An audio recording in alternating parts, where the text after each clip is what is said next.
going on, guys? It's Weather with Jonathan here, and I'm back with another video. In this video, we're going to be talking about the potential for a humongous atmospheric river to cause major problems in the West Coast. A polar vortex is also about to completely fall apart, and a humongous northeast, possible nor'easter.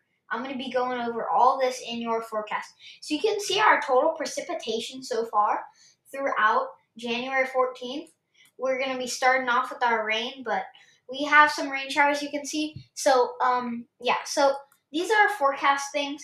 This is for wind gusts. I don't want you guys to see wind gusts because you guys don't really need that and just yet.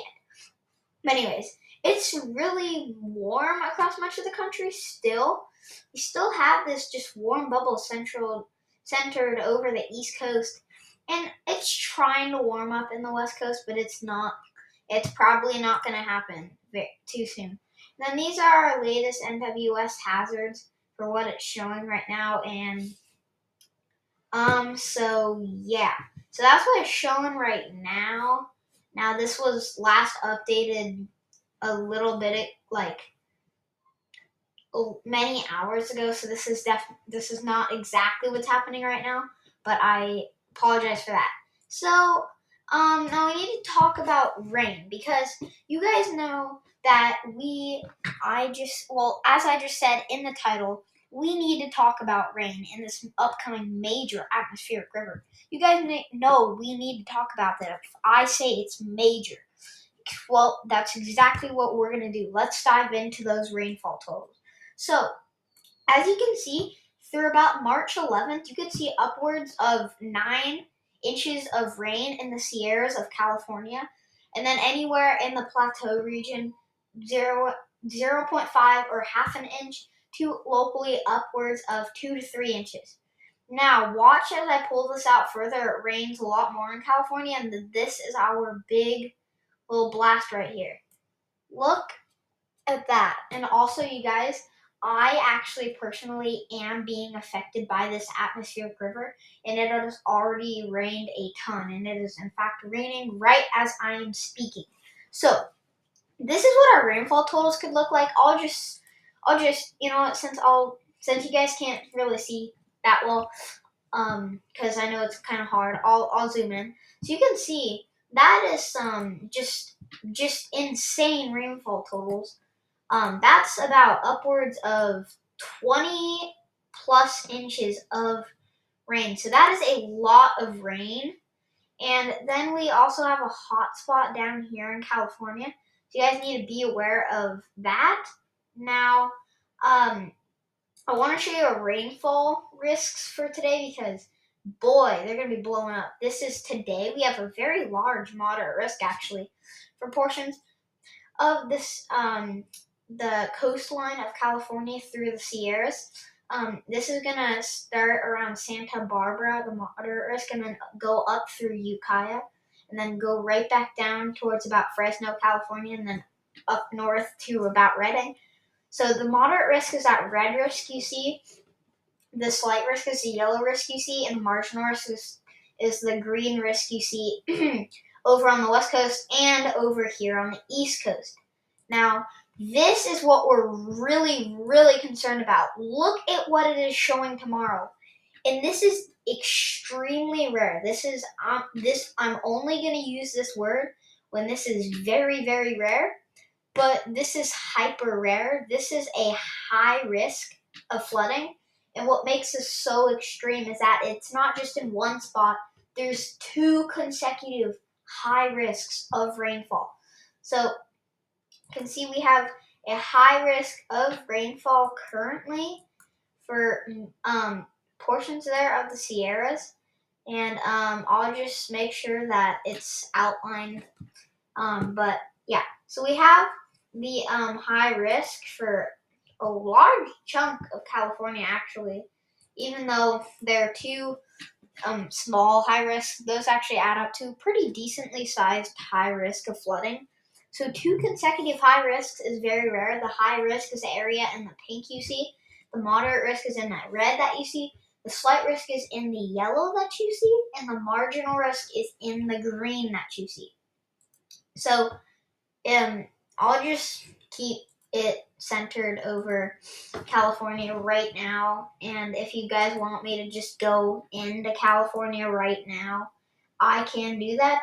But I'm just gonna click on Central, and so this is what it really could end up looking like. So this is today, and then that's tomorrow. But as we head out in tomorrow, it's just gonna not stop snowing in the Sierras, and it is gonna be very rainy, complete nonstop rain.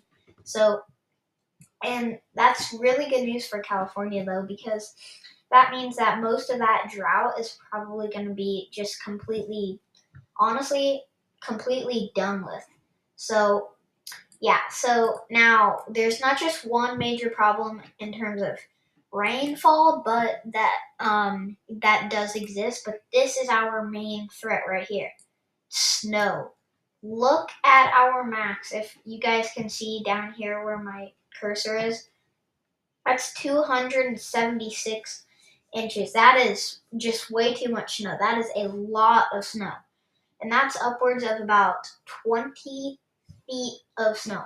Actually, you know what, you guys? That's actually 22 feet of snow, and they have just had way too much snow. Now we need to start talking about the snowfall totals across much of the U.S. You can see a lot of snow in the upper Midwest, and then it's going to start just getting a lot less snowy in places like Nebraska in Kansas. Maybe in the southwest corner of Kansas, you guys could get a good amount of snow. It's very snowy in the northeast, and that's what I need to show you. So let me show you with our European model. You can see it's definitely going to be not it's not going to be active today there, but watch as what happens as I pull this out now. I'm very sorry. The European model is being very annoying today, and it will not let me show you guys it. So I have to show you with the GFS model, but that will leave a little bit of snow. But that is not our main system. So this is I believe our main system. So yeah. So then it's not necessarily like the European model that I'm relying on for this video because of what's happening with it today. I don't know why it's like this. But yeah, so this is the storm it's currently showing. Now that is gonna drop to now this is why this specific one is gonna be very bad, but I think it's the next one that will be really bad. It's gonna drop from 1001 millibar low pressure system all the way down to 985 millibar. So that is just, yeah, it's very low. And then this is what's really concerning because it fuses up with that system in Canada, and then it tries to really do that stuff with all that cold air and moisture. But yeah, so this is likely going to be our main storm. This could be a potential nor'easter. Just saying, you guys. So if you guys live in that area, you got to be aware of this. And also, I know a couple of you guys keep asking me, Long Island, I'm not really predicting much snow. But anyways, so from the snowstorm, we could see upwards of about 20 inches, and somewhere in there, we could see upwards of 20 to 30 inches of snow. And if I pull this out, you can see we could have upwards of 40 inches of snow through March 25th.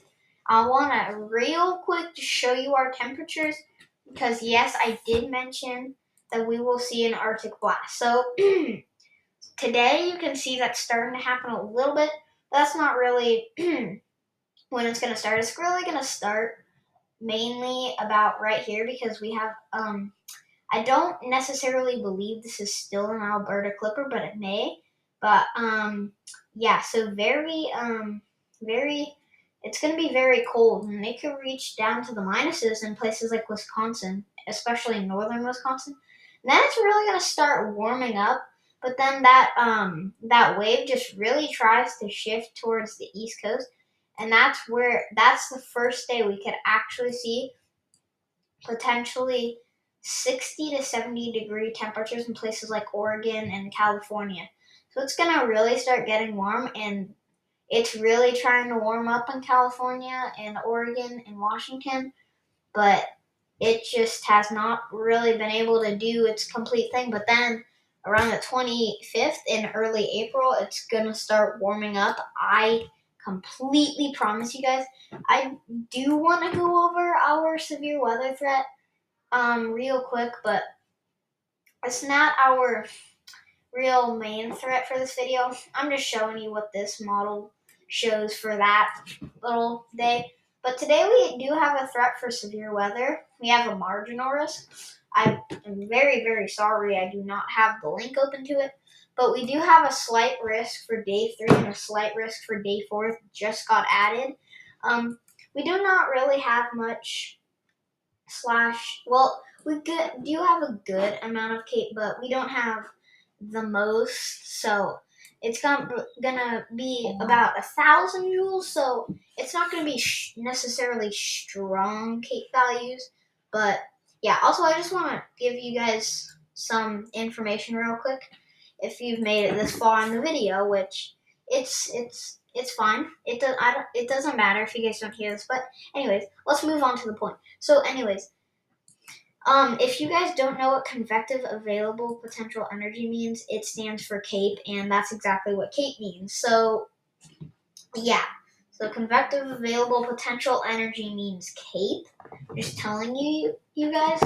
So, yeah, so that's what we're really talking about in terms of severe weather. And I did just show you the upper air wind, if you guys saw that. So yeah, so that's gonna sum it up for this video. I hope you guys enjoyed this video. Thank you for coming and watching my video. If you enjoyed this video, consider sharing this video with your family and friends. I'd really appreciate it. But guess what? I'm not forcing you, and I don't want to force you because guess what? It's optional. So I hope you guys have had a good day. Thank you for coming and watching my video like I just said. And I'll see you in my next video later tomorrow.